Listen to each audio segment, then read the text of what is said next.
ഞാൻ പറഞ്ഞുവല്ലോ, ആദ്യം പറഞ്ഞതിലേക്ക് ആരും പോകരുത്.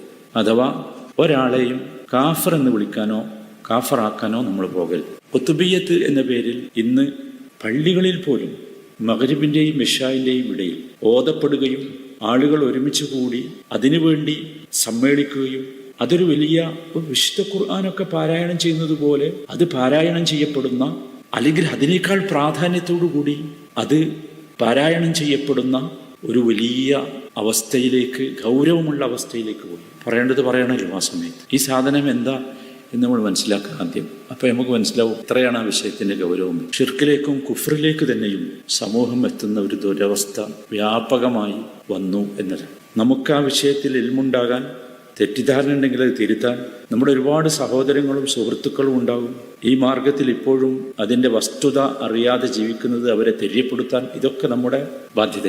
അതുകൊണ്ടാണ് യഥാർത്ഥത്തിൽ നമ്മളിത് മനസ്സിലാക്കേണ്ടി വരുന്നത്. യാ ഖുത്ബ അഹ്ലിസ് സമാ വൽ അർദി ഗൗസഹുമ യാ ഫൈദ ഐനൈ വുജൂദൈഹിം വഗൈസഹുമ. ഭയങ്കര വരിക. എന്താ പറഞ്ഞതെന്ന് മനസ്സിലായി? അത് മനസ്സിലാക്കിയാൽ ചിലപ്പോൾ നമുക്ക് പേടിയായി, ഭയങ്കര പേടി വരും. അള്ളാന്റെ ശിക്ഷ അപ്പം ഇറങ്ങുമെന്ന് തോന്നി. എന്നിട്ടാണ് പള്ളിയിൽ വെച്ചത് ചെല്ലണത്.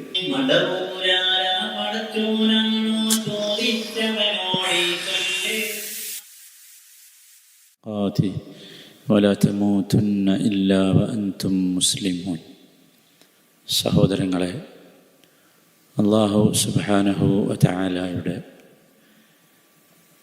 വിധിവിലക്കുകൾ സസൂക്ഷ്മം ജീവിതത്തിൽ പാലിച്ച് അള്ളാഹുവിൻ്റെ മുഖറബുകളായ ദാസന്മാരായി, ദാസികളായി തീരാൻ ആഗ്രഹിക്കുക, പരിശ്രമിക്കുക, പ്രാർത്ഥിക്കുക. അള്ളാഹു അതിന് നമുക്കൊക്കെ തൗഫീഖ് നൽകുമാറാകട്ടെ.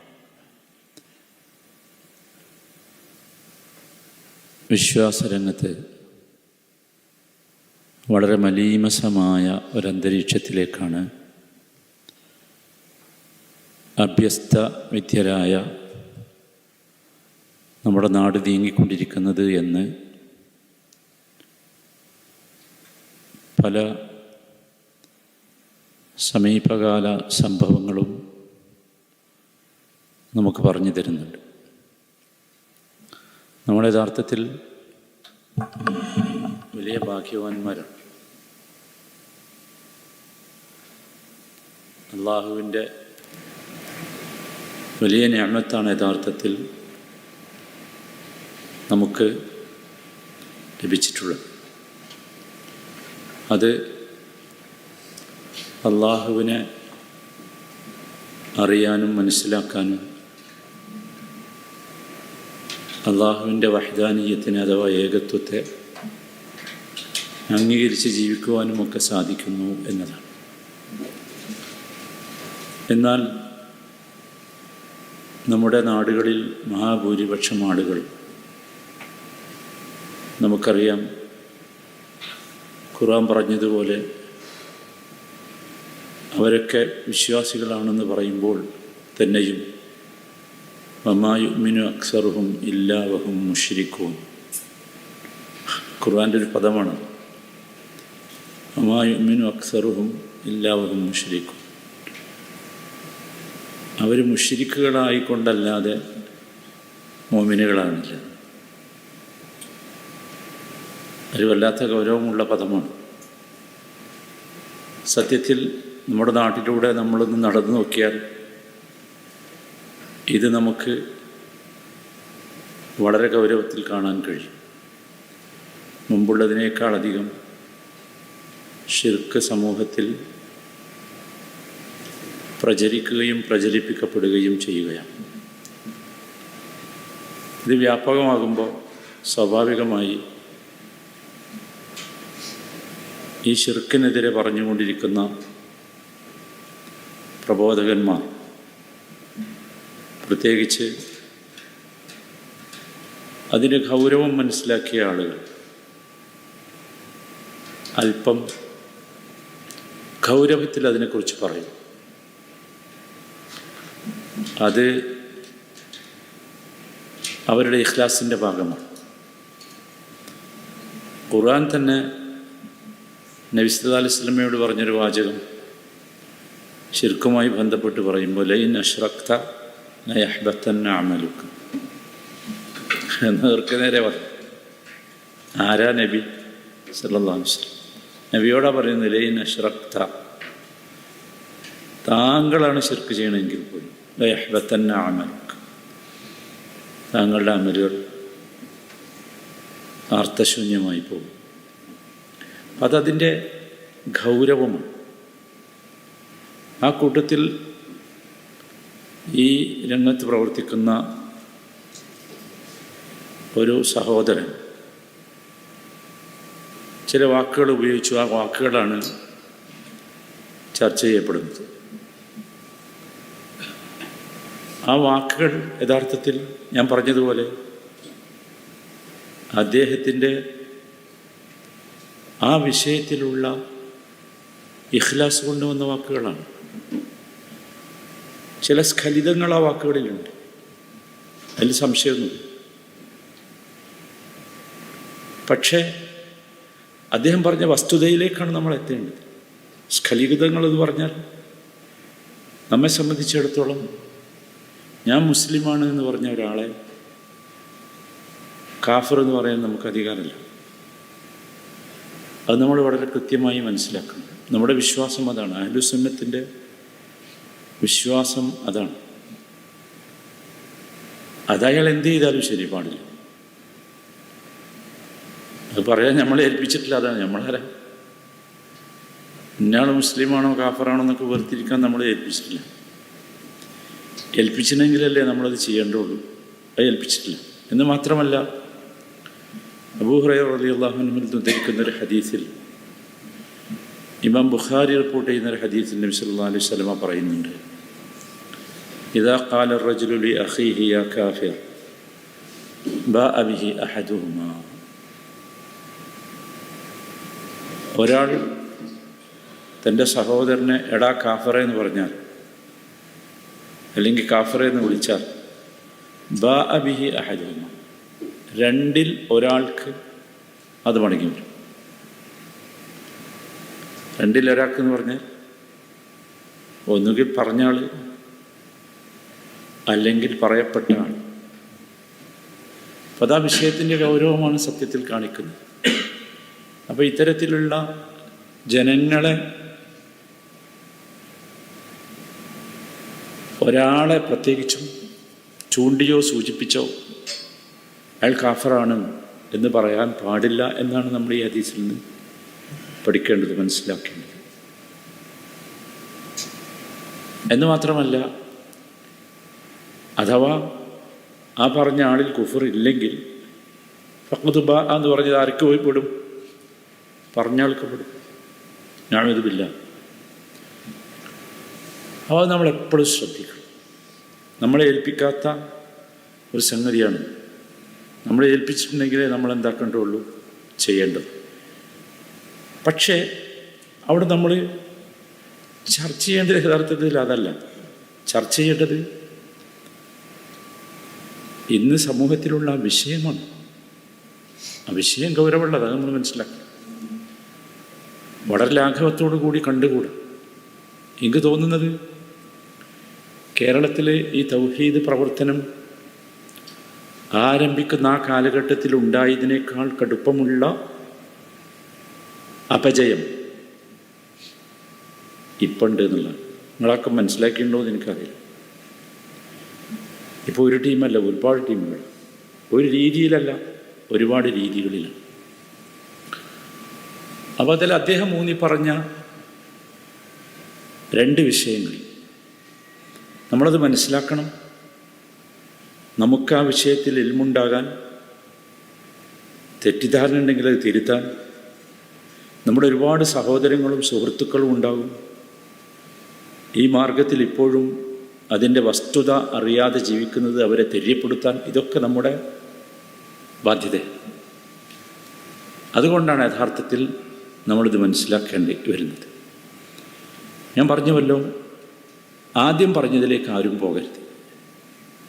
അഥവാ ഒരാളെയും കാഫർ എന്ന് വിളിക്കാനോ കാഫറാക്കാനോ നമ്മൾ പോകരുത്. അത് നമ്മുടെ പണിയല്ല. ഷെയ്ഖുൽ ഇസ്ലാം ഇബ്നു തൈമിയ്യ റഹിമഹുല്ലാഹ് വളരെ കൃത്യമായി പറഞ്ഞു, വലൈസ ലി അഹദിൻ അൻ യുകഫിറ അഹദൻ മിനൽ മുസ്ലിമീൻ വഇൻ അഖ്തഅ വഗലത. ആർക്കും മുസ്ലിമീങ്ങളിൽപ്പെട്ട ഒരാളെ കാഫറാക്കാൻ അധികാരമില്ല. അയാൾ എന്ത് തെറ്റ് ചെയ്താൽ പോലും ഹത്താ തുഖാമ അലൈഹിൽ ഹുജ്ജ, ഹുജ്ജത്തുണ്ടാകും. ഹുജ്ജത്ത് സ്ഥിരപ്പെടുത്തപ്പെടണം. ഹുജ്ജത്ത് സ്ഥിരപ്പെടുത്തപ്പെടുക എന്ന് പറഞ്ഞാൽ അത് വ്യക്തികളുടെ പണിയല്ല. നമ്മൾ അയാൾ അതല്ലേ ചെയ്തത്, ആയിക്കോട്ടെ, അയാൾ ചെയ്ത പ്രവർത്തനം കുഫ്രാന്ന് പറഞ്ഞോ, ഒരു കുഴപ്പമില്ല. ആ സമൂഹത്തിൻ്റെ പ്രവർത്തനം ശിർക്കാണെന്ന് പറഞ്ഞോ, ഒരു കുഴപ്പമില്ല. പക്ഷേ നിജപ്പെടുത്തി പറയും, ഇന്നയാൾ, ഈ ആൾ കഫറാണ്, അല്ലെങ്കിൽ ഈ ആൾ മുശ്രിക്കാണ്, അത് പറയാൻ നമ്മളെ ഏൽപ്പിച്ചിട്ടുണ്ട്. പക്ഷെ ഇത് പറയാനുണ്ടായ കാരണം സത്യത്തിൽ ഞാൻ നേരത്തെ സൂചിപ്പിച്ചതുപോലെ ഷിർക്കിലേക്കും കുഫ്രിലേക്ക് തന്നെയും സമൂഹം എത്തുന്ന ഒരു ദുരവസ്ഥ വ്യാപകമായി വന്നു എന്നതാണ്. അദ്ദേഹത്തെ അത് പറയാൻ പ്രേരിപ്പിച്ചത് രണ്ട് കാര്യങ്ങൾ. ഒന്നാമത്തേത്, ഖുതുബിയ്യത്ത് എന്ന പേരിൽ ഇന്ന് പള്ളികളിൽ പോലും മഗ്രിബിൻ്റെയും ഇശാഇൻ്റെയും ഇടയിൽ ഓതപ്പെടുകയും ആളുകൾ ഒരുമിച്ച് കൂടി അതിനുവേണ്ടി സമ്മേളിക്കുകയും അതൊരു വലിയ വിശുദ്ധ ഖുർആനൊക്കെ പാരായണം ചെയ്യുന്നത് പോലെ അത് പാരായണം ചെയ്യപ്പെടുന്ന, അല്ലെങ്കിൽ അതിനേക്കാൾ പ്രാധാന്യത്തോടു കൂടി അത് പാരായണം ചെയ്യപ്പെടുന്ന ഒരു വലിയ അവസ്ഥയിലേക്ക്, ഗൗരവമുള്ള അവസ്ഥയിലേക്ക് പോയി. പറയേണ്ടത് പറയണമല്ലോ ആ സമയത്ത്. ഈ സാധനം എന്താ എന്ന് നമ്മൾ മനസ്സിലാക്കുക ആദ്യം. അപ്പോൾ നമുക്ക് മനസ്സിലാവും എത്രയാണ് ആ വിഷയത്തിൻ്റെ ഗൗരവം എന്ന്. ഈ ഖുതുബിയ്യത്ത് എന്ന് പറഞ്ഞാൽ ഹിജ്റ 470 ജനിച്ച ഷെയ്ഖ് മുഹ്യിദ്ദീൻ അബ്ദുൽ ഖാദിറുൽ ജീലാനി റഹിമഹുല്ലാഹ്, ഒരുപാട് പേരുകൾ അദ്ദേഹത്തിന് ഈ ആളുകളൊക്കെ ഇട്ടിട്ടുണ്ട്. അദ്ദേഹം ഖുതുബാണ്, അദ്ദേഹം വലിയാണ് എന്നൊക്കെ പറഞ്ഞ് ഒരുപാട് പേരുകളുണ്ട്. അദ്ദേഹത്തെ ചില സന്ദർഭങ്ങളിൽ ഇടയാളനാക്കി, ചില സന്ദർഭങ്ങളിൽ നേർക്കുനേരെ അദ്ദേഹത്തോട് നടത്തുന്ന പ്രാർത്ഥനാ രൂപമാണ് ഖുതുബിയ്യത്ത് എന്ന് പറയുന്നത്. സത്യത്തിൽ അദ്ദേഹം ഇതറിയില്ല. അത് അദ്ദേഹത്തിൻ്റെ ചരിത്രം പരിശോധിച്ചാൽ നമുക്ക് മനസ്സിലാക്കാൻ സാധിക്കും. ഞാൻ പറഞ്ഞു, അദ്ദേഹം ഹിജ്റ 470 അദ്ദേഹം ജനിച്ചത്. ഈ ഖുതുബിയ്യത്ത് ഉണ്ടാക്കിയ ആൾ അത് നമ്മളെ നാട്ടുകാരാണ്, ഇന്ത്യക്കാരാണ്. അതാകട്ടെ അവിടുന്ന് എത്രയോ വർഷം കഴിഞ്ഞിട്ട് ഹിജ്റ 1040. ഇപ്പോൾ നമ്മളുള്ളത് ഹിജ്റ 1446. ഹിജ്റ 1040 തമിഴ്നാട്ടിൽ കായൽ പട്ടണത്തിൽ ജനിച്ച ഒരു മനുഷ്യനുണ്ട്. സദഖത്തുല്ലാ അൽ ഖാഹിരി എന്നാണ് അദ്ദേഹത്തിൻ്റെ പേര്. അദ്ദേഹമാണ് ഈ സാധനം ഉണ്ടാക്കുന്നത്. അദ്ദേഹം ഒരു കഥയും പറയും. അദ്ദേഹം മുഹീദ്ദീൻ ഷെയ്ഖിൻ്റെ മഖ്ബറ സിയാറത്ത് ചെയ്യാൻ വേണ്ടി ബഗ്ദാദിലേക്ക് പോയി. അവിടെ ചെന്നപ്പോൾ അദ്ദേഹത്തിന് അവസരം കിട്ടിയില്ല. എന്താ കാരണം എന്നൊന്നും അറിയില്ല, അദ്ദേഹം പറയണമെന്ന് അങ്ങനെ. അപ്പം അദ്ദേഹത്തിന് ഭയങ്കര വിഷമമായി. അങ്ങനെ ജീവിച്ചു അദ്ദേഹം, വിഷമത്തിൽ ജീവിക്കുക. എന്താ വെച്ചാൽ ഈ മഖ്ബറ സിയാറത്ത് ചെയ്യാൻ പറ്റാത്ത വിഷമത്തിൽ ഇങ്ങനെ ജീവിക്കുക. ജീവിച്ചുകൊണ്ടിരിക്കുമ്പോൾ അദ്ദേഹം ഒരു സ്വപ്നം കാണും.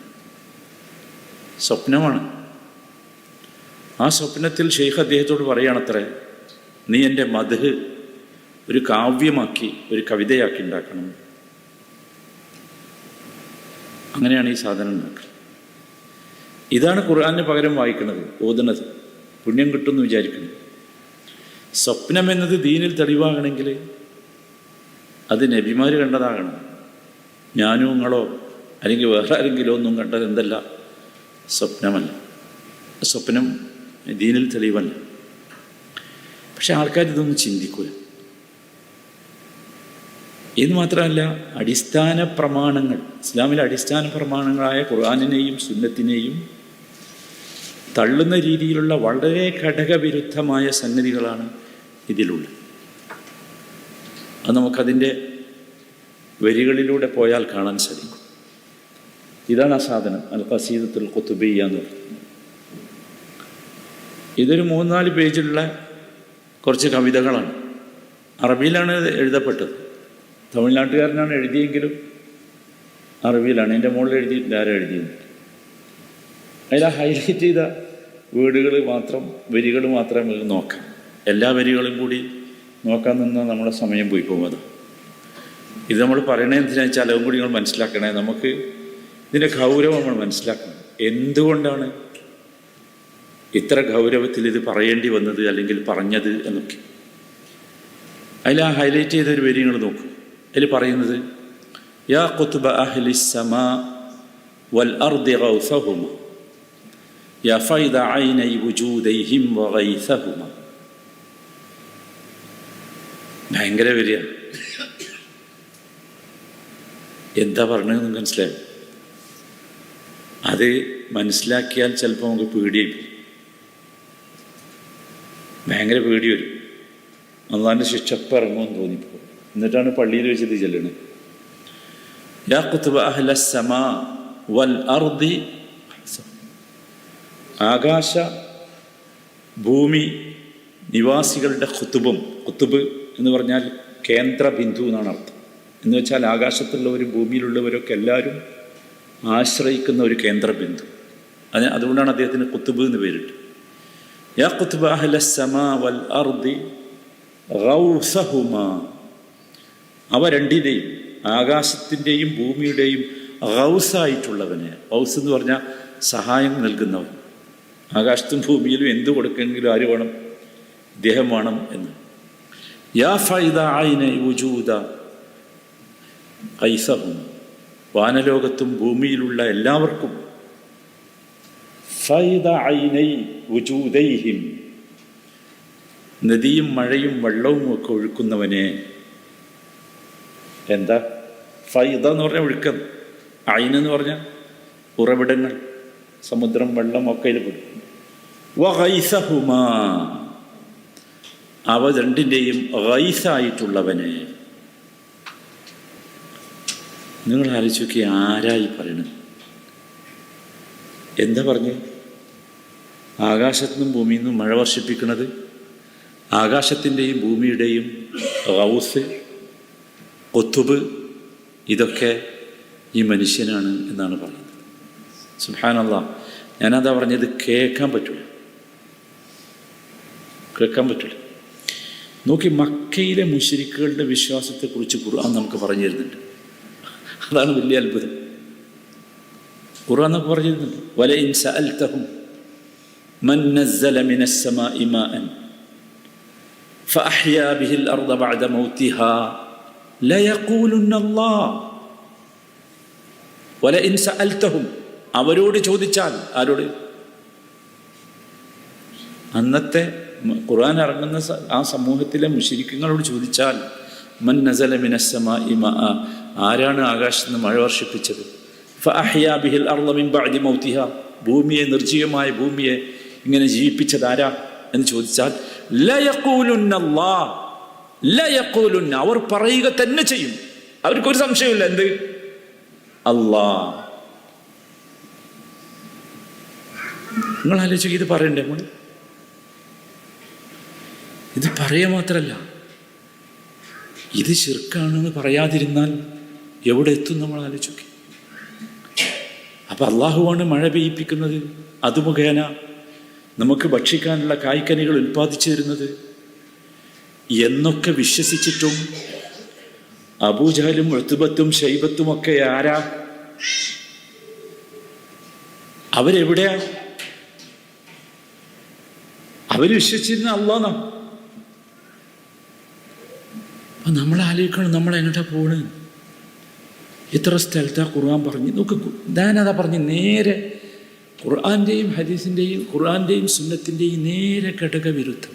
അല്ലദീ ജഅല ലക്കുമുൽ അർദ ഫിറാശൻ, സൂറത്തുൽ ബഖറ നമ്മൾ ഓതലില്ലേ, വസ്സമാഅ ബിനാഅൻ വഅൻസല മിനസ് സമാഇ മാഅൻ ഫഅഖ്റജ ബിഹി മിനസ് സമറാത്തി റിസ്ഖൻ ലക്കും. എന്താ വാചകം? അല്ലദീ ജഅല ലക്കുമുൽ അർദ ഫിറാശൻ, ഭൂമിയെ നിങ്ങൾക്ക് സൗകര്യപ്പെടുത്തി തന്നവൻ ആരാ? വസ്സമാഅ ബിനാഅൻ, ആകാശത്തെ എടുപ്പാക്കി തന്നവൻ. വഅൻസല മിനസ് സമാഇ മാഅൻ, ആകാശത്തിൽ മഴ വർഷിപ്പിച്ചു തന്നവൻ. ഫഅഖ്റജ ബിഹി മിനസ് സമറാത്തി റിസ്ഖൻ ലക്കും. യാ ഖുതുബസ് സമാഇ യാ ഖുതുബ അഹ്ലിസ് സമാ വൽ അർദ്. ആരാണ് ഇതൊക്കെ ഭൂമിയിൽ ഉൽപ്പാദിപ്പിച്ചത്? അങ്ങനെയുള്ള ഒരുത്തൻ. എന്നിട്ട് അല്ലാഹ് അടുത്ത വാചകം എന്താ പറഞ്ഞറിയോ? ഫലാ തജ്അലൂ ലില്ലാഹി അൻദാദാ വഅൻതും തഅലമൂൻ. ഇതൊക്കെ മനസ്സിലാക്കിയിട്ട് നിങ്ങൾ അള്ളാഹുവിന് കൂട്ടുകാരുണ്ടാക്കുകയാണ്, ശരീക്കുകളെ ഉണ്ടാക്കുകയാണ്, പങ്കുകാരുണ്ടാക്കുകയാണ്, അള്ളാഹുവിന് സമന്മാരുണ്ടാക്കുക. എത്ര ഗൗരവമുള്ളതാണെന്ന് ആലോചിച്ചു. എന്താണ് ഇങ്ങനെ സംഭവിക്കാൻ കാരണം? സത്യത്തിൽ മക്കയിലെ മുശ്രിക്കുകൾ അള്ളാഹ് ആണ് ഇതൊക്കെ ചെയ്യുന്നത് എന്ന് പറഞ്ഞ മുശ്രിക്കുകൾക്ക് പറ്റിയ അബദ്ധം എന്താണെന്ന് ഖുർആൻ പറയുന്നുണ്ട്. അതേ അബദ്ധമാണ് ഈ സമൂഹത്തിന് പറ്റിയത്. അതാ മനസ്സിലാക്കുന്നത്. സൂറത്ത് സുമറിൽ അള്ളാഹു പറയുന്നുണ്ട് എന്താ അബദ്ധം? വമാ ഖദറുല്ലാഹ ഹഖ്ഖ ഖദരി.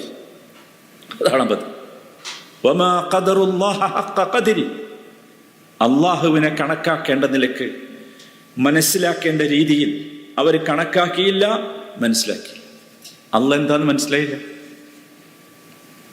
ഇനി അള്ളാഹിനെ പഠിക്കണ്ടേ? നേരല്ലല്ലോ. വമാ ഖദറുല്ലാഹ ഹഖ്ഖ ഖദരിഹി. എന്നിട്ട് അള്ളാഹിനെ കുറിച്ച് പറഞ്ഞു വൽ അർദു ജമീഅൻ ഖബ്ലതുഹു യൗമൽ ഖിയാമ വസ്സമാവാതു മത്വിയാതുൻ ബിയമീനി. അതാണ് അള്ളാഹ്. ആ അള്ളാഹിന്റെ അടുത്തേക്കാണ് ഇത് എത്തുന്നത്. ആരാണ് അള്ളാഹ്? നമ്മൾ മനസ്സിലാക്കണം.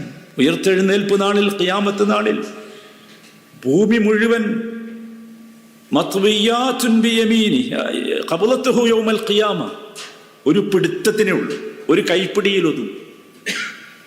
വസ്സമാവാതു മത്വിയാതുൻ ബിയമീനി, ആകാശങ്ങൾ അവന്റെ വലത് കൈയിൽ ചുരുട്ടിപ്പിടിക്കും. എന്താ ഭൂമി ആകാശം എന്നൊക്കെ പറഞ്ഞു?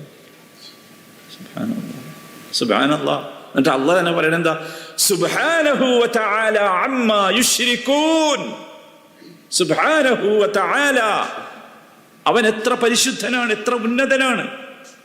അമ്മാ യുശ്രികൂൻ, ആ അള്ളാഹുവിലാണോ നിങ്ങൾ ഈ പങ്കു ചേർക്കുന്നത്? എങ്ങനെയാണ് ചെയ്യുക? ഇതാണ് സംഭവം. ഇത് തീരണില്ല. ഇത് ഭയങ്കര ഗൗരവമാണ്. ഇനി കുറച്ചും കൂടി താഴേക്ക് പോയാൽ കുറച്ചും കൂടി രസകരമായത് കാണാം. രസകരം എന്ന് നമുക്ക് പറയാം. ഞാൻ ഈ രസം എന്ന് പറഞ്ഞാൽ എന്താ വെച്ചാൽ, നമുക്കൊരിക്കലും അത് ആലോചിക്കാനോ ചിന്തിക്കാനോ പറ്റാത്തത് എന്നുള്ള നിലക്കാണ്. അത് ഭയങ്കരമാണ്. അത് ഭയങ്കര. അത് നിങ്ങൾ ശരിക്ക് ശ്രദ്ധിക്കേണ്ട വരികയാണ്. അവിടെ ആ വരി യഥാർത്ഥത്തിൽ വായിച്ചാൽ നമ്മൾക്ക് തോന്നും നമ്മളെ നിസ്കാരത്തെക്കാളൊക്കെ ഭയങ്കര പ്രധാനപ്പെട്ട ഒരു സംഗതിയായി അത് മാറുകയാണ്. അതാണ് അതിലെ ഭയങ്കര ഗൗരവം എന്ന് പറഞ്ഞു. വായിച്ചു നോക്കി. വമൻ യുനാദി ഇസ്മി അൽഫം ബിഖൽവതിഹി അസ്മൻ ബിഹിമ്മതിഹി സർമൻ ലിഗഫ്വതിഹി അജബ്തുഹു മുസ്രിഅൻ മിൻ അജ്ലി ദഅവതിഹി ഫൽയദ്ഉ യാ അബ്ദൽ ഖാദിർ മുഹ്യിയദ്ദീനി. എനിക്ക് തോന്നുന്നു അതിൻ്റെ അർത്ഥമൊന്നും ഞാൻ പറയണ്ടെന്ന്. അത്രയും ഗൗരവമുണ്ട്. ഒമൻ യുനാദി സ്മീ, എൻ്റെ പേര് ആരെങ്കിലും വിളിച്ചാൽ, അൽഫൻ 1000 തവണ, ബിഖൽവതിഹി വിജനമായ സ്ഥലത്ത് വെച്ച്, ആരുമില്ലാതെ. ഇതിൻ്റെ ഷറഫൊക്കെ, ഇതിൻ്റെ ഒരുപാട് വിശദീകരണ പുസ്തകങ്ങളുണ്ട്. അതാ രസം. ഒരുപാട് വിശദീകരണ മലയാളത്തിലിട്ടോ വിശദീകരണ ഗ്രന്ഥങ്ങൾ. അതിൽ പറയണേ ലൈറ്റൊക്കെ ഓഫാക്കിയിട്ട് വിളിക്കണം എന്നാ, അവളെ വിജനാവും. കുറേ ആളൊന്നിച്ച് കൂടിയാലും ലൈറ്റൊക്കെ ഓഫാക്കണം, അപ്പോൾ വിജനാവും. എന്നിട്ടോ അസ്മം ബി ഹിമ്മത്തിഹി, അതാണ് എങ്ങനെ വിളിക്കണം? ദൃഢനിശ്ചയത്തോടു കൂടി വിളിക്കണം. ഉറപ്പായിട്ട് ആര് വരും? വിളിച്ചപ്പോ ഒത്തുബ് വരും. അള്ളാഹിനോട് ദുആ ചെയ്യുന്നിടത്ത് നമുക്ക് ഈ അസ്മ കിട്ടുന്നില്ല. നമ്മൾ ഭയങ്കര അശ്രദ്ധ. ഇവിടെ ലൈറ്റൊക്കെ ഓഫാക്കി ഇരുട്ടത്ത് വിജനമായ സ്ഥലത്ത് ഭയങ്കര തീർന്നില്ല. സർമൻ ലിഗഫ്വതിഹി.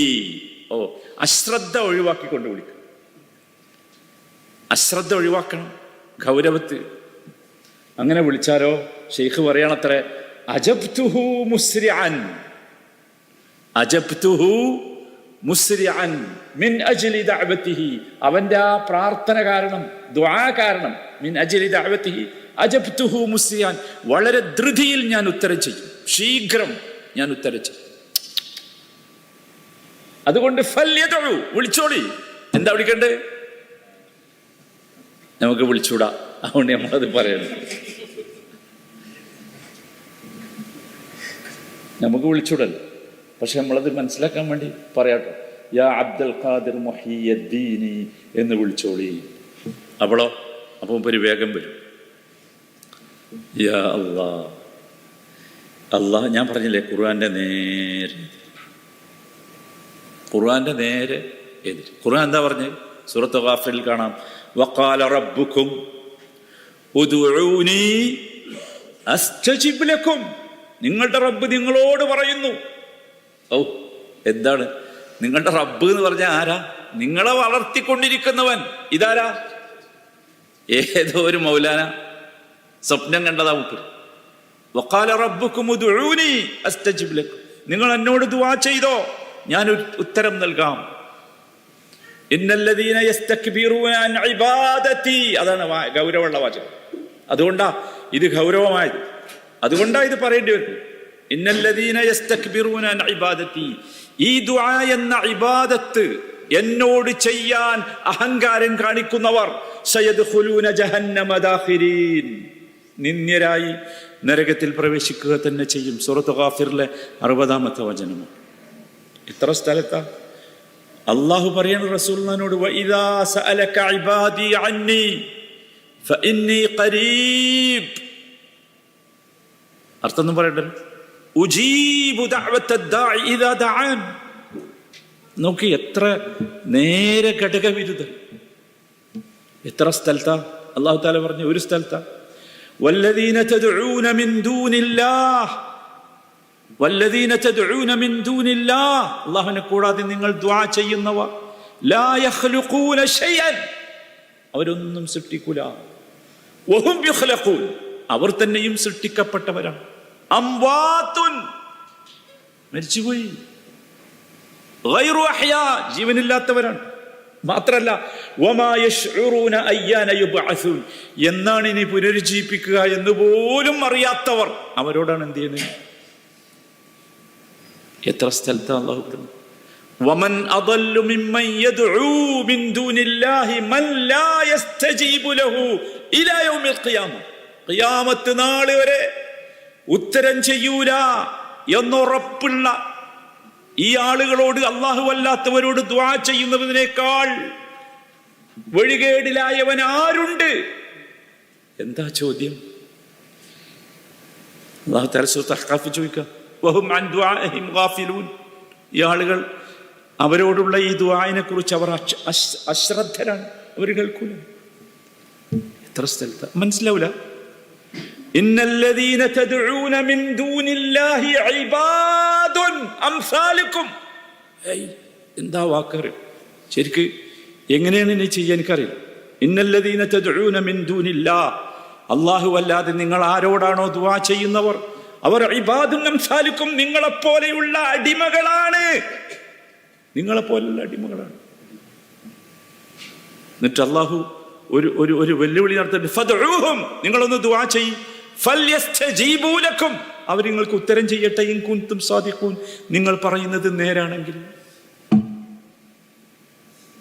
എത്ര ഗൗരവത്തിലാ ചോദിക്കണം. എന്താ ഇതിലേറെ രസം അടുത്ത 2 വരി നോക്കി എങ്ങനെയാണ് ദ്വാരക്കേണ്ടത് എന്ന് പറയും. നമ്മൾ സാധാരണ ദ്വാ ഒന്നും പോരാ. അതാണ് ബഅദ الصلاة 12 من ركعة.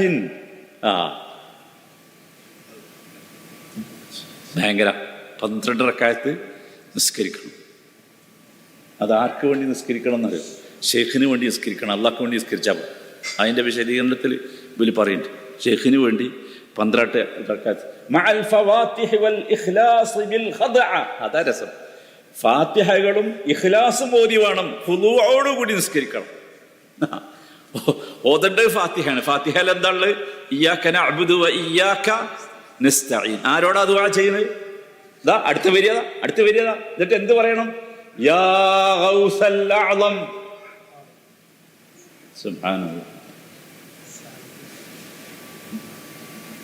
എന്താ നിങ്ങൾ ആലോചിക്കുക? എന്താ പറയുന്നത്? യാ ഗൗസൽ അഅ്ളം അബ്ദുൽ ഖാദിർ സുറഅ. വേഗം. യാ സയ്യിദി ഔഫ് ഉഹ്ദുർനി യാ മുഹ്യിദ്ദീനെ വാ. നിങ്ങൾ ആലോചിക്കുക എന്തായി പറഞ്ഞത്?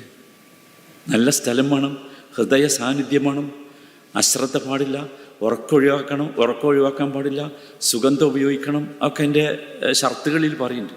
എന്നിട്ട് വിളിക്കണം എന്ത്? എന്നിട്ട് 12 റക്അത്ത് നിസ്കരിക്കണം. അതിൽ ആ 12 റക്അത്തിലും ഫാത്തിഹയ്ക്ക് ശേഷം സൂറത്തുൽ ഇഖ്ലാസ് ഓതണം. അങ്ങനെ ആവുമ്പോൾ എന്താവും? യാ ഗൗസൽ അഅ്ളം അബ്ദുൽ ഖാദിർ സുറഅ. ഭയങ്കര പെട്ടെന്ന്. നിങ്ങൾ ആലോചിച്ച് നോക്കൂ സഹോദരന്മാരെ, അള്ളാഹു അല്ലാത്തവർക്ക് വേണ്ടി സ്വലാത്തുണ്ടോ? നിസ്കാരമുണ്ടോ? ഈ ആരാ പഠിപ്പിച്ചത് ഈ നിസ്കാരം? ഒരുപാട് സുന്നത്ത് നിസ്കാരങ്ങളൊക്കെ പഠിച്ചിട്ടില്ലേ? എവിടെയെങ്കിലും നിസ്കാരമുണ്ടോ? ഞാൻ പറഞ്ഞത് എന്താ വെച്ചാൽ ഇതിൻ്റെ ഗൗരവം നമ്മൾ മനസ്സിലാക്കും. ഇതിൻ്റെ ഗൗരവം അതാണ്. ഇനി ഇതൊന്നുമല്ല, ഇനി നമുക്കിതിങ്ങനെ പറഞ്ഞുകൂടാ. അതുകൊണ്ട് ഞാനിത് അവസാനിപ്പിക്കണം. ഞാൻ ഇതിൻ്റെ ഒരു മോഡൽ പറഞ്ഞു. ഇതൊന്നുമല്ല. അള്ളാഹുവിന് 99 അസ്മാകളില്ലേ? വലില്ലാഹിൽ അസ്മാഉൽ ഹുസ്ന ഫദ്ഉഹു ബിഹാ. ഈ ശൈഖിനുണ്ട് അത്രയും അസ്മാകൾ. എന്താണോ അള്ളാഹ്ക്കുള്ളത് അതൊക്കെ ഭയങ്കര കഥകളാണ്. നരകത്തിനെ കാക്കണ ശൈഖ് പറഞ്ഞിട്ടുണ്ട് അത്ര. നരകത്തിനെ കാക്കണ മലക്ക് പറഞ്ഞിട്ടുണ്ട് അത്ര. എൻ്റെ മുരീദന്മാരാരും ഇതൊക്കെ എഴുതി വെച്ചതാണ്. കിതാബാ ബഹജ എന്ന് പറഞ്ഞൊരു കിതാബാണ്, എഴുതി വെച്ചുണ്ടാക്കിയതാണ്. എൻ്റെ മുരീദന്മാരാരും നരകത്തിലില്ല എന്ന്. ഫാത്തിമ ബീവിയോട് നബി സല്ലല്ലാഹു അലൈഹി വസല്ലം എന്താ പറഞ്ഞു? നിങ്ങൾ ആലോചിച്ച് നോക്കി. ലൂത്ത് നബിയുടെയും നൂഹ് നബിയുടെയും പോലെ എവിടെയുള്ളത്? ബാക്കി നിങ്ങൾ പൂരിപ്പിച്ച ആരാന്ന്? മുഹമ്മദ് നബിക്ക് സാധിക്കാത്തത്, ഇബ്രാഹിം നബിക്ക് സാധിക്കാത്തത്. ഇബ്രാഹിം നബിന്റെ വാപ്പ എവിടെ? മുഹമ്മദ് നബിന്റെ പിതൃവ്യൻ എവിടെ? അപ്പൊ സത്യത്തിൽ ഇതാണ് ഈ സാധനം. ഇതൊന്നുമല്ല, ഇതിനേക്കാൾ അത്ഭുതമുള്ള ഒരുപാട് കഥ ഉണ്ട്. നമ്മൾ വെച്ചാൽ നമുക്കിത് പോസ്റ്റ്മോർട്ടം ചെയ്യലല്ല നമ്മളെ വിഷയം. നമ്മൾ മനസ്സിലാക്കേണ്ടത് എന്താ വെച്ചാൽ ഈ സാധനമാണ് ഖുർആന് പകരം വായിക്കപ്പെടുന്നത് പള്ളികളിൽ. ആ പള്ളിയിൽ അല്ലെങ്കിൽ ഇത് ശരിയാണ് എന്ന ഉത്തമ ബോധ്യത്തോടു കൂടി വായിപ്പിക്കപ്പെടുന്ന പറയപ്പെടുന്ന പള്ളിയിലെ ഇമാമിനെ കുറിച്ചും പള്ളിയെക്കുറിച്ചും പറഞ്ഞത്. സത്യത്തിൽ ആ പറഞ്ഞ വാക്ക് വേണ്ടാത്തതായിരുന്നു. പക്ഷേ സംഗതിൻ്റെ ഒരു മനസ്സിലായി. ഭയങ്കര രസം. ഒരു കഥ പറയുന്നുണ്ട് ഇതിൻ്റെ വിശദീകരണത്തിൽ. ഒരിക്കലും പ്രദേശത്ത് കൂടെ ഇങ്ങനെ ഷെയ്ഖ് നടന്നു പോകുമ്പോൾ ഒരു മുസ്ലിമും ക്രിസ്ത്യാനിയും തമ്മിൽ തർക്കം. അപ്പോൾ തർക്കം എന്താ വെച്ചാൽ മുഹമ്മദ് നബിയാണോ ഈസാ നബിയാണോ ഏറ്റവും അഫ്ളൽ ശ്രേഷ്ഠൻ എന്നാണ് തർക്കം. ക്രിസ്ത്യാനി പറയും ഈസാ നബിയാണ്. അതിന് തെളിവ് ക്രിസ്ത്യാനി പറഞ്ഞത് ഈസാ നബി മരിച്ചവരെ ജീവിപ്പിച്ച്, നിങ്ങളെ മുഹമ്മദ് നബി എന്ത് ചെയ്തിട്ടില്ല? ജീവിപ്പിച്ചിട്ടില്ല എന്നാണ്. അപ്പോൾ ഷെയ്ഖ് പറഞ്ഞു, ഞാൻ നബിയല്ല, പക്ഷേ ആ നബിയുടെ നല്ല ഒരു അനുയായിയാണ്. ഞാൻ അങ്ങനെ ഒരാളെ ജീവിപ്പിച്ചാൽ നിങ്ങൾ മുഹമ്മദ് നബിയിൽ വിശ്വസിക്കുമോ എന്ന് വെച്ച്. അപ്പോൾ ക്രിസ്ത്യാനി പറയാൻ ഉറപ്പല്ലേ, വിശ്വസിക്കും എന്ന് പറയും. അങ്ങനെ ഈ ക്രിസ്ത്യാനിയും കൊണ്ട് ഷെയ്ഖ് ഒരു മഖബറയിൽ പോവുകയാണ്, ഒരു ഖബർസ്ഥാനിൽ പോവുക. എന്നിട്ട് അവിടെ വെച്ച് ഈ മഖബറയിൽ നിന്ന് ഷെയ്ഖ് പറയാണ്, എൻ്റെ അനുവാദത്തോടു കൂടി നീ എഴുന്നേൽക്കുന്ന ഒരു ഖബറിനെ ചൂണ്ടി പറഞ്ഞു.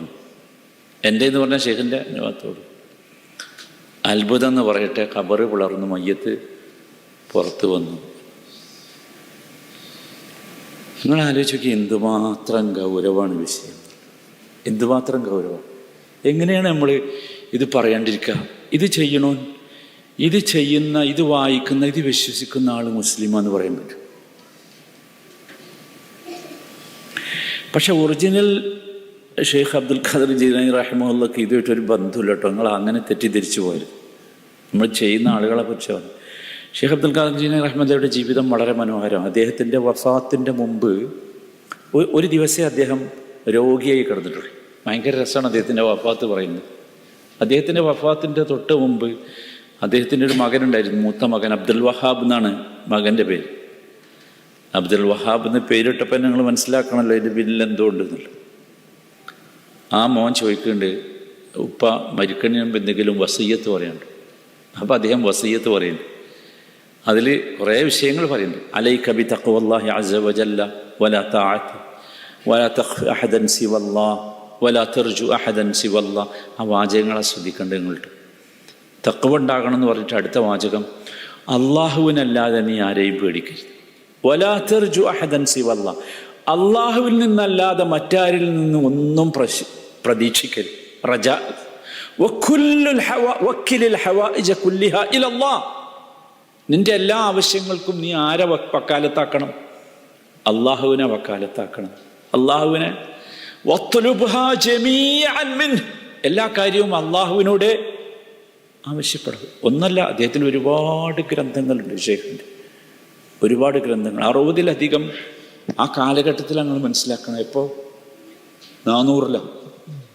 60-ലധികം ഗ്രന്ഥങ്ങൾ അദ്ദേഹം രചിച്ചിട്ട് അതിലധികവും അതിമനോഹരമായ തൗഹീദ് പറയുന്ന, ഇസ്ലാമിൻ്റെ ശുദ്ധമായ അഖീദ പറയുന്ന ഗ്രന്ഥങ്ങളാണ്. ഒരു ഉദാഹരണം ഞങ്ങൾക്ക് ഇവിടെ കാണിച്ചു തരാം. അത് കാണിച്ചു തരാനുള്ളൊരു കാരണമുണ്ട്.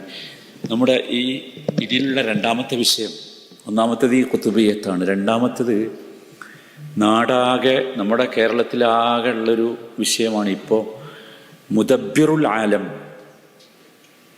പേടിയാവും ചിലപ്പോൾ നമുക്ക് പറയാം. ഞാൻ ആ പോസ്റ്റർ ഇങ്ങനെ നോക്കിയൊക്കെ നിന്നുണ്ട് കുറേ നേരം. ശരി തന്നെയാണോ? മുദബ്ബിറുൽ ആലം എന്ന് പറഞ്ഞാൽ ലോകത്തെ നിയന്ത്രിക്കുന്നവൻ.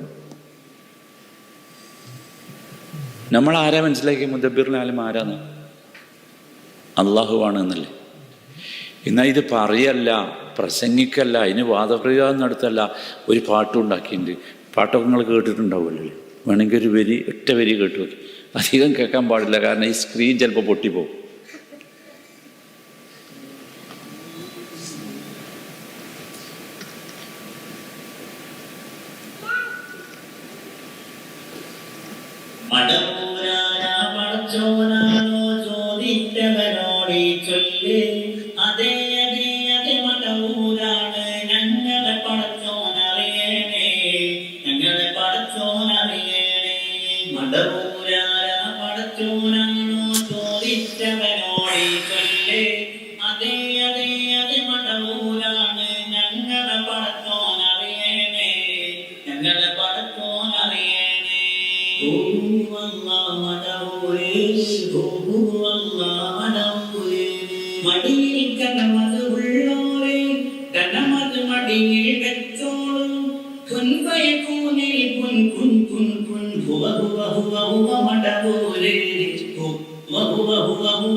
വിശദീകരിക്കണ്ടല്ലോ,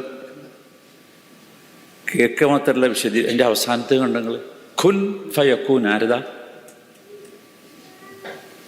അല്ലാന്നാ പറഞ്ഞു, പഠിച്ചോന്നാ പറഞ്ഞു.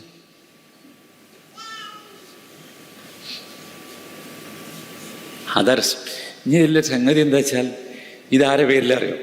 ഇത് ഈ ജീലാനിയുടെ പേരില. ആ ജീലാനി, ഞാനൊരു ഒറ്റ സംഗതി മാത്രം പറഞ്ഞ് അവസാനിപ്പിക്കുക, അതിൻ്റെ ഗൗരവം മനസ്സിലാകും. ആ ജീലാനിയുടെ ഒരു ഗ്രന്ഥമുണ്ട്, ഇങ്ങനെ കുറേ പരിശോധിക്കുമ്പോൾ കണ്ടതാണ്. കിതാബു അൽ ഗുൻയത്തു ലി താലിബി ത്വരീഖിൽ ഹഖ് എന്നാണ്. കണ്ടോ? മുള്ള പുസ്തകത്തിൻ്റെ പേരാ, എല്ലാവരും നോക്കിക്കോ. കിതാബു അൽ ഗുൻയത്തു ലി താലിബി ത്വരീഖിൽ ഹഖ്. അതെ, താലിബി ത്വരീഖിൽ ഹഖ്, യഥാർത്ഥ മാർഗം അന്വേഷിച്ച് നടക്കുന്നവർക്കുള്ള ഗുന്യത്താണ്. അദ്ദേഹം എഴുതിയത് അബ്ദുൽ ഖാദർ ജീലാനി എഴുതിയ ബുക്ക്. ആ പുസ്തകം അതിമനോഹരമാണ്. അതിൽ അദ്ദേഹം ഒരുപാട് കാര്യങ്ങൾ വിശദീകരിച്ചിട്ട് അമ്മൽ ഫസലുസ, ഈ ഭാഗങ്ങൾ ശ്രദ്ധിച്ചാൽ മതി. എൻ്റെ മുമ്പ് ഒരുപാട് പേജുകളാണ്. അതിൽ സെക്കൻഡ് പാർട്ട്, അതിൻ്റെ സെക്കൻഡ് പാർട്ടിൽ ബയാനു മഖാലത്തുൽ ഫിറഖ് ദ്ദാല്ലാൻ ത്വരീഖിൽ ഹുദാ, യഥാർത്ഥ മാർഗത്തിൽ നിന്ന് വ്യതിചലിച്ച വിഭാഗങ്ങളെക്കുറിച്ച് അദ്ദേഹം വിശദീകരിക്കണം. ഭയങ്കര രസമുള്ളൊരു കിതാബാണ്, ശരിക്ക് പഠിക്കേണ്ട ഒരു ഗ്രന്ഥമാണെന്ന് എനിക്ക് തോന്നിപ്പോയി, അത്ര മനോഹരമാണ്.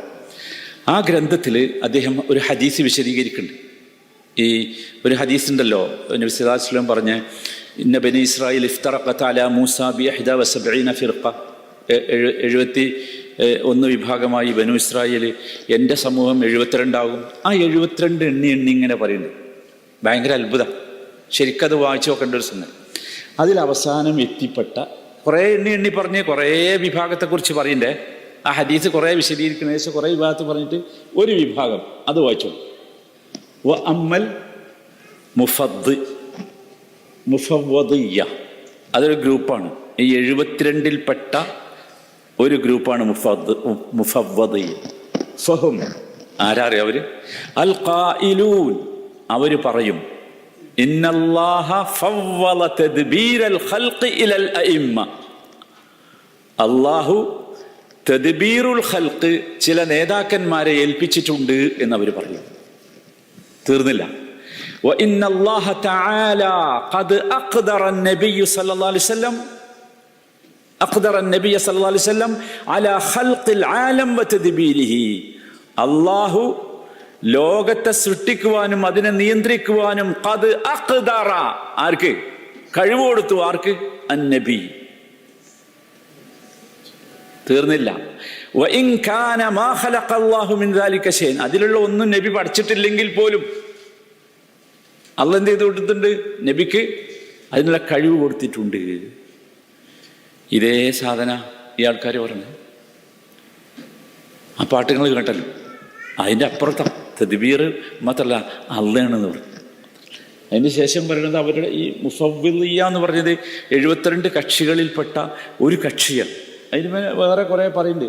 ഈ ഷിയായിസമാണ് ഒറിജിനൽ. അത് അദ്ദേഹം പറയുന്നത് വളരെ ശരിയാണ്. ഈ സാധനം മുഴുവൻ ഷിയായിസമാണ്. അത് പറയുന്ന അടുത്ത വാചകം നോക്കൂ. വകദാലിക ഖാലൂ ഫീ ഹഖ്ഖി അലിയ്യിൻ റളിയല്ലാഹു അൻഹു, അലി റളിയല്ലാഹു അൻഹുവിനെ കുറിച്ച് ഇവർ പറയുന്നുണ്ട്. വമിൻഹും മൻ ഇദാ റഅ അസ്സഹാബ് സല്ലമ അലൈഹി, മേഘം കണ്ടാൽ ഇവർ സലാം പറയുന്നു. മുഫവ്വിദിയ്യകൾ എന്താ അറിയാം എന്തിനാ പറയണത്? യസ്അമു അന്ന അലിയൻ ഫീഹി, അലിയുണ്ട് ഇവിടെ മേഘത്തില് എന്ന്. നോക്കൂ, അലിയൻ ഫീഹി. സുബ്ഹാനല്ലാഹ്. നോക്കൂ, ഇതാണ് വിഷയം. ഇതാണ് ഈ വിഷയത്തിൻ്റെ ഗൗരവം. അതല്ലാതെ ഇതാരെങ്കിലും ഭിന്നിപ്പിക്കാനോ ഇസ്ലാമിക ഐക്യം തകർക്കാനോ ഒന്നുമല്ല. എന്നിട്ട് കുറേ ചോദ്യം ഇപ്പോൾ ചോദിക്കുന്നുണ്ടല്ലോ. ചോദ്യത്തിനൊക്കെ വളരെ കൃത്യമായിട്ട് ഉത്തരം, സംശയമില്ല, ഒരു സംശയമില്ല. ഇത് ചെയ്തവൻ, ഇത് ചെയ്തുകൊണ്ടിരിക്കുന്നവൻ അത് മുശ്രിക്കനാണ്, ശിർക്കന്നെയാണ്, ഒരു സംശയമില്ല. കുഫ്റാണ്. നിങ്ങൾക്ക് മനസ്സിലായില്ല, ഇത് കുഫ്റാണ്, ശിർക്കാണ്. പക്ഷേ നമ്മൾ ഒരാളെ ചൂണ്ടി പറയരുത്. എന്ത്? ഞാൻ ആമുഖമായി പറഞ്ഞു, നിങ്ങൾ മുശ്രിക്കാണ്, നിങ്ങൾ കാഫറാണ് എന്ന് നമ്മളെ ഏൽപ്പിച്ചിട്ടില്ല പറയാൻ. നബി സല്ലല്ലാഹു അലൈഹി വസല്ലം പറഞ്ഞിട്ടില്ല. പിന്നെ എന്തിനാ നമ്മൾ പറയുന്നത്? നബി സല്ലല്ലാഹു അലൈഹി വസല്ലമക്ക് അല്ലാഹു വഹ്യ് കൊടുത്തില്ല. നിങ്ങൾക്കറിയില്ലേ മുനാഫിഖ് ആരാന്ന് എണ്ണി പറഞ്ഞു കൊടുത്ത്, എണ്ണി പറഞ്ഞു കൊടുത്ത്. നബി ആർക്കും പറഞ്ഞു കൊടുത്തില്ലല്ലോ, ആർക്കും അറിയിച്ചില്ല. ഉമർ ഇബ്നു ഖത്താബിനോട് ഒരൊറ്റ പ്രാവശ്യം പറഞ്ഞു, ഇത്രയേ ഉള്ളൂ. ആ പറഞ്ഞ തന്നെ ഒരാളോടും പറയാൻ പറ്റില്ല. അത് ഒരു പ്രത്യേക സാഹചര്യത്തിൽ പറഞ്ഞതാ. ഒരാളോടും പറയാൻ പറ്റില്ല എന്ന് പറഞ്ഞു. പലരും വന്ന് ഉമറിനോട് ചോദിച്ചു, എൻ്റെ പേരുണ്ടോ പറഞ്ഞില്ലേ? അത്ര ഗൗരവമുള്ള അത് നമ്മൾ പറയാൻ വേണ്ട. പക്ഷേ ഇത് ശിർക്കാണ്, ഇത് കുഫ്റാണ്, ഒരു സംശയമില്ല. നമ്മൾ വളരെ ഗൗരവത്തിൽ നിൽക്കണം. കാരണം നമ്മുടെ സംശുദ്ധമായ അഖീദയെ പൊളിക്കുക എന്നുള്ളതാണ് ഇസ്ലാമിനെ പൊളിക്കാനുള്ള ഏക മാർഗം. അതിന് ഈ ഇസ്ലാമിൻ്റെ ശത്രുക്കൾ കണ്ടെത്തിയിട്ടുള്ള ഒരു മാർഗമാണിത്. ഖുർആൻ്റെ സ്ഥാനത്ത് വേറൊരു സാധനം കൊണ്ടുവരിക, അതാണ് ഈ സാധനം കൊണ്ടുവന്നത്. അതേപോലെ അള്ളാഹുവാണ് ഷെയ്ഖ് എന്ന് പറയാം, അല്ലെങ്കിൽ അതിനേക്കാൾ വലുതാ, കുറച്ചും കൂടി പോയാൽ അതിനേക്കാൾ വലുതാ. കേൾക്കാൻ പറ്റാത്ത ഒരുപാട് സാധനമുണ്ട് നമ്മളെടുത്ത്. അത് എനിക്ക് പേടിയായിട്ട്, ഞാൻ ഈ സ്ക്രീൻ പൊട്ടുമെന്ന് പേടിയായിട്ട് അതിലിടാതിരിക്കുക. അത്ര മോശം സംഗതികളുണ്ട്. അള്ളാഹു കാക്കട്ടെ. നമ്മൾ ശ്രദ്ധിക്കേണ്ട 2 കാര്യങ്ങളാണ്. ഒന്നെന്താ വെച്ചാൽ വളരെ സൂക്ഷ്മത പാലിക്കണം. ഇത്തരം കാര്യങ്ങളിലൊക്കെ പ്രത്യേകിച്ച് തൗഹീദ് പോയാൽ സഹോദരന്മാർ, നമ്മുടെ വിശ്വാസം പോയാൽ ആകെ ശരിക്കും സൂക്ഷ്മത പാലിക്കണം. രണ്ടാമത്തേത് ഈ വിഷയം ആളുകളിലേക്ക് എത്തിക്കണം. ഇത് അവസരമാണ്. ബാക്കി നമ്മൾ പേടിക്കണം.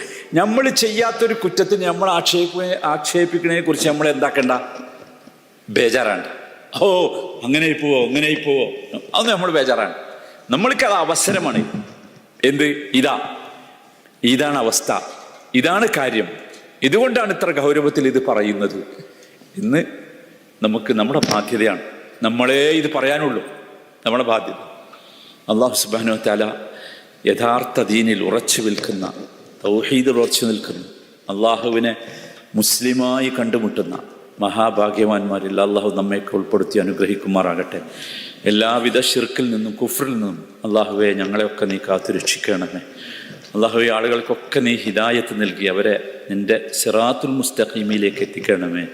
റബ്ബന ആതിനാ ഫിദ്ദുനിയ ഹസന وفي الآخرة حسنة وقنا عذاب النار.